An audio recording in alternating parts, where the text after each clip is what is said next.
This video intended for educational purposes.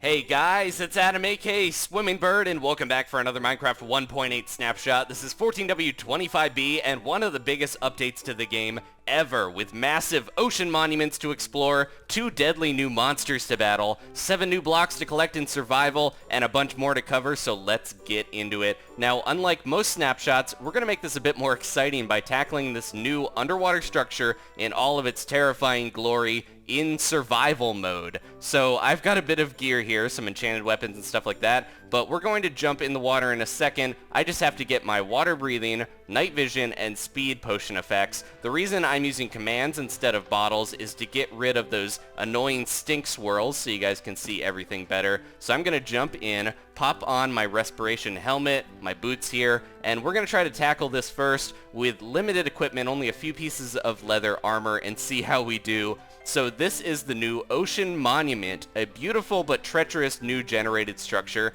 Now this thing is huge. There's a reason it's called a monument instead of a temple, as it dwarfs both the jungle and desert temples. It can only spawn if it has a deep ocean biome at its center, but it can have any aquatic biome in a radius of 29 blocks around it, so it can cross over into regular or frozen oceans and rivers. You can see it's held up by 23 giant pillars, and it's made up of 4 new blocks, which we'll get into in a bit. Immediately, you'll also notice the one of the 2 new mobs here. This is the Guardian, a one-eyed, spiky, pufferfish-looking monstrosity. These guys only spawn in and around the ocean monuments, and they will attack not only players, but they'll also attack squid, as you can see here as well. So we're going to try to fight some of these guys.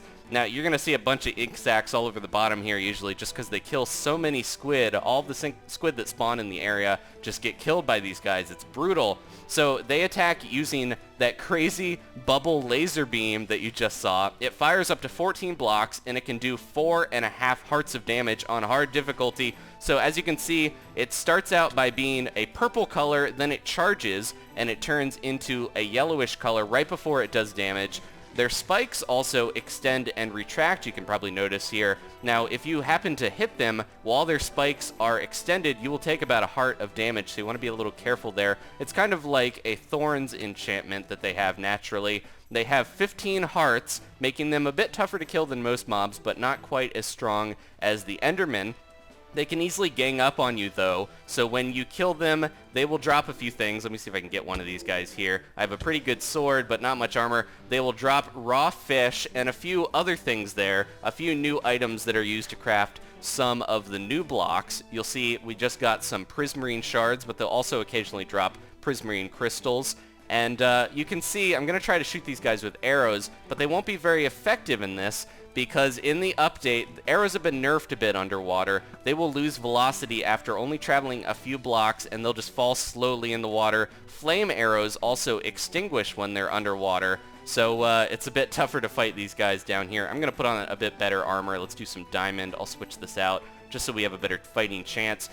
The only enchantments I have are respiration on my helmet so that we can breathe and see better, and I also have a new enchantment. It's called Depth Strider, and it allows you to move around a lot faster. You can see I'm going to walk and dash under here. I can just kind of run around underwater like I'm just walking on the surface. It's a nice, cool new enchantment that'll make exploring the ocean monument a bit easier here. So I'm going to try to take out some of these guys as we go, and let's head inside. Now, the chambers inside of the ocean monument are randomly generated. They have a bunch of different ways that they can generate here, and they use all these new blocks. These guys, like I mentioned, will gang up on you very easily, so you have to be very careful. Make sure that you bring a respiration helmet or some water-breathing potions, because there are no air pockets under here. When this thing generates, it generates with water to make sure no air pockets pop up.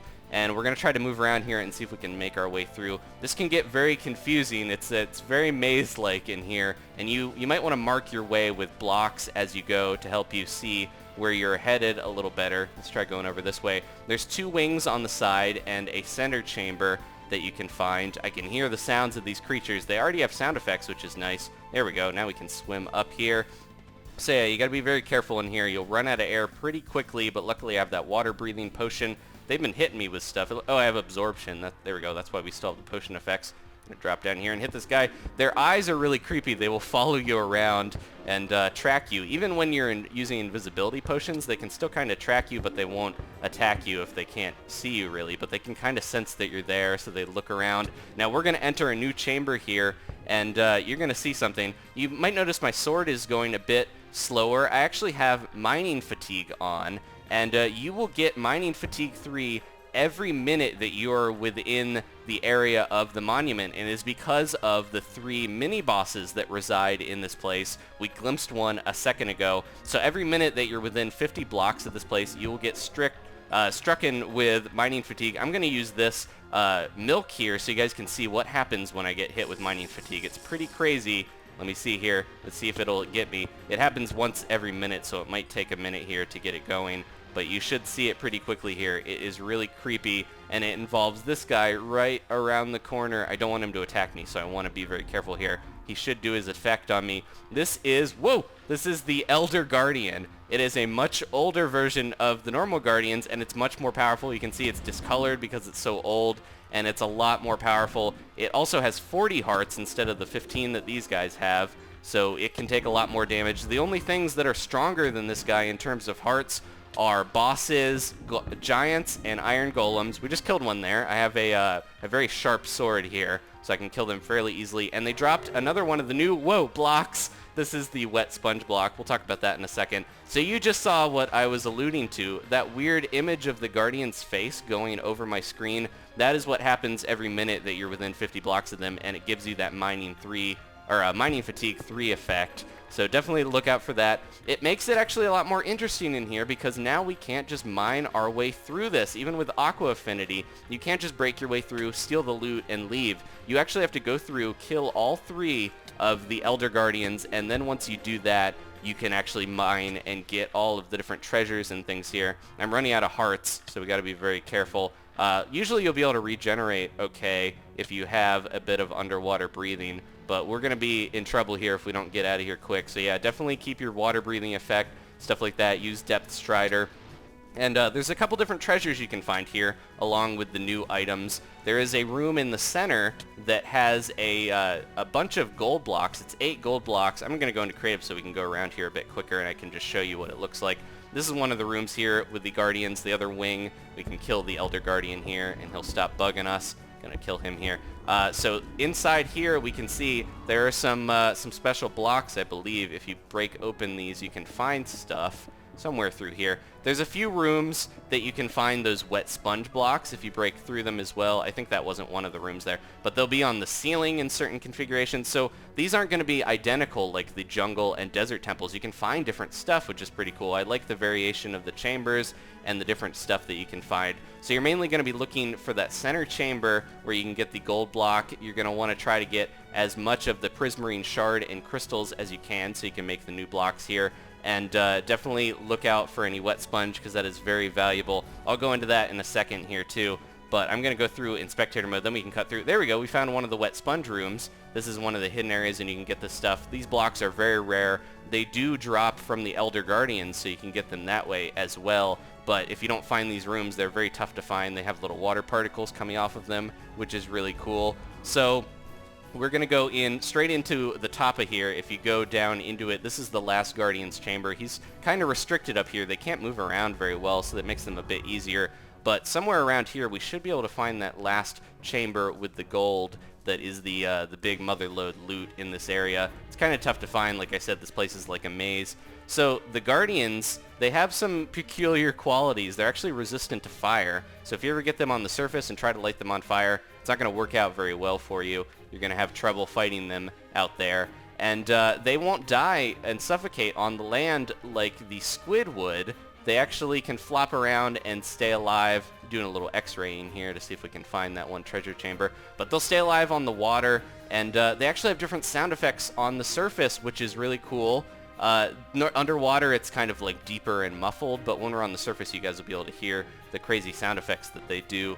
when they're on there because they sound really high-pitched and scary. I'm going to see if I can find... Here we go. We found it. Okay, so this is the main treasure chamber here, surrounded by all these blocks. And if you can beat all the guardians, then you can actually break through here, and you can find the 8 blocks of gold here that you can take out. So yeah, the main treasure here are all the new blocks and stuff like that, and also the gold. It's a pretty cool place. I like how big it is, and it's insane. So we're going to head out here. I want to show you guys the new mobs, though, a little bit closer and what they look like when we're not underwater. Here are the 2 types of guardians. I have some barrier blocks floating around here, making it so that these guys will not, be blocked by anything, so you guys can look at them directly, but they also won't fall because they're stuck on the barriers. So they're flopping around, and if you listen, you can hear them flopping, and... Oh, there we go, their little squeal. So yeah, it's weird because underwater their sound is distorted and deeper, but above water they're a lot more high-pitched and stuff. And like I said, these guys can survive on water, and they'll still try to attack squid and stuff, so if you pull them on land, they won't, die immediately like you would think. But yeah, the underwater monument here, the ocean monument, is pretty crazy. I actually have one above water if you guys want to get a nicer look at it here. Before we move into the other features real quick, you guys can check this out. Here we go. I pulled one out and put it above, up in the clouds to make it look like a kind of a flying city here. And you can see it in all of its glory. The pillars at the bottom will kind of break a little bit if they generate around other, gravel and stone. They'll kind of form around it, so they might not be perfect. But here it is. It's really cool. I love how it's designed. Now, I mentioned that it's made up of a few new blocks. We're going to go take a look at those new blocks and how you get them. You can actually mine most of them from here, except for one of them, the sea lantern. You actually cannot mine. It will break when you break it. But the other ones you can mine normally with a pick. If you break them by hand, they'll just shatter. So here are the 4 new blocks. We've got Prismarine. This is the main kind of more natural looking block here, and you can use the Prismarine shards that drop from the Guardians to build these. You just make a little square there to make Prismarine, and this actually, it glows a few different colors. If you sit here and watch it for a while, it'll like cycle through all these different colors, and it looks really cool. It's just awesome how they add a little bit of a glow to it. Now, if you want to do 9 of these, you can get the Prismarine brick, which is pretty cool looking here. It's a bit more solid. The Guardians actually look like they're kind of made out of this. It's a bit of camouflage for them so they can hide in the monuments there. Now over here we have the dark Prismarine. You need an ink sac from those squid that the Guardians have been so fond of killing. You put that in the center and you can get the dark Prismarine. This is used to protect the gold and kind of line the monument. And then last here, we have the sea lantern, which actually glows underwater. It's got kind of an animated texture there. You can see it like radiates out from the center. You need the new Prismarine crystals to do this, and they're a bit rarer to find. They will drop from the mobs, and you can break the lanterns in the temple to get them, but these are a bit tougher to craft. We also have a few other new blocks. So coarse dirt.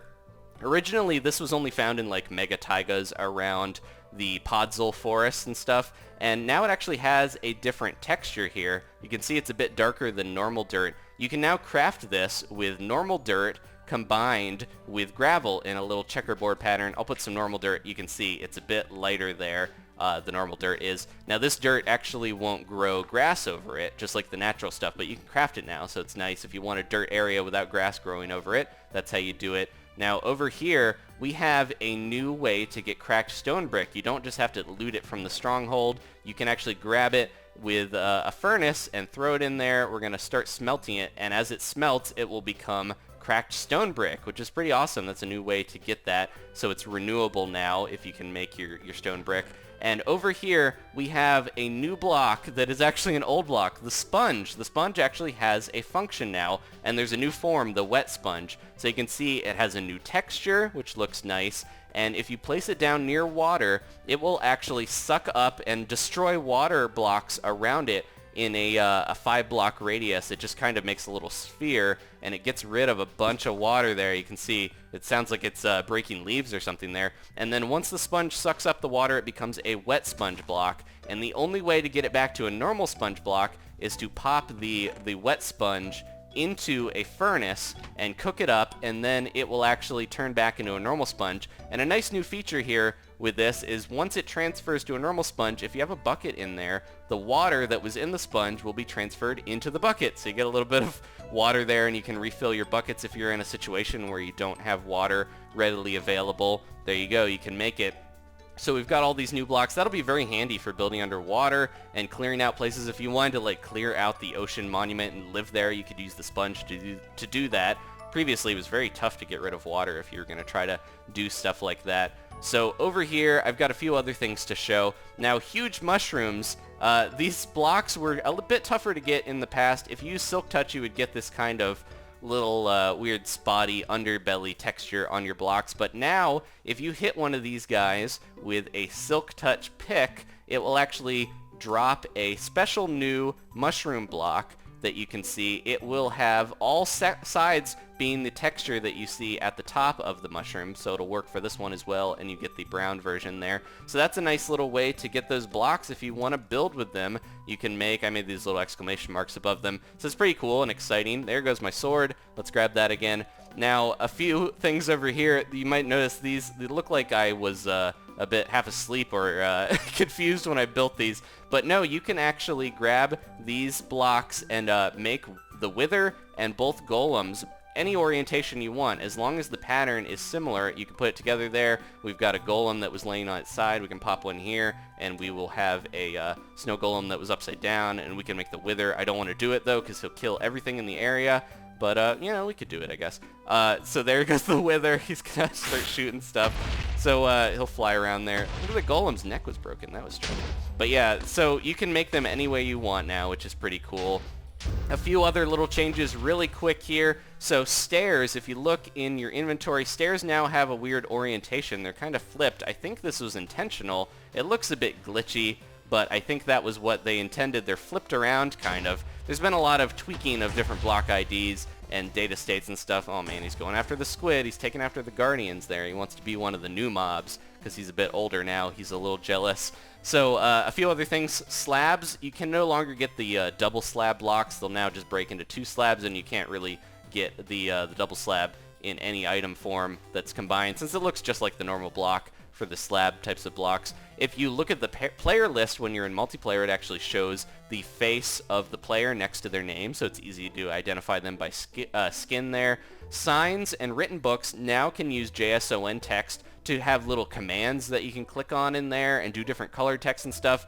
No way to do this in survival yet. They're still trying to figure out a way to do it, but it's a nice new addition, so we can finally spice up our signs and books without having to, you know, go through other means. A bunch of different stuff was changed with the rendering engine to fix up how models of items and stuff are rendered. The clone command that was added for 1.8 now has a filtering mode to get rid of unnecessary blocks when you're cloning stuff.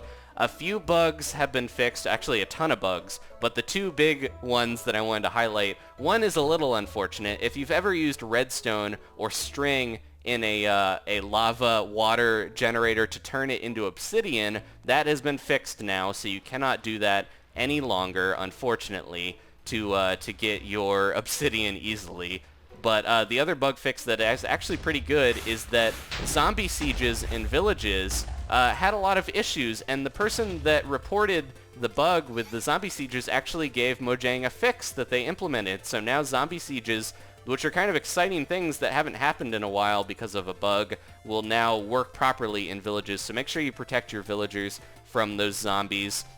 But yeah, that is pretty much it. There's a lot of stuff, obviously. We went through it all. Thank you guys for joining me and being patient. As I mentioned, I was actually out of town for a bit when the snapshot came out, so I appreciate your patience with me getting this video out.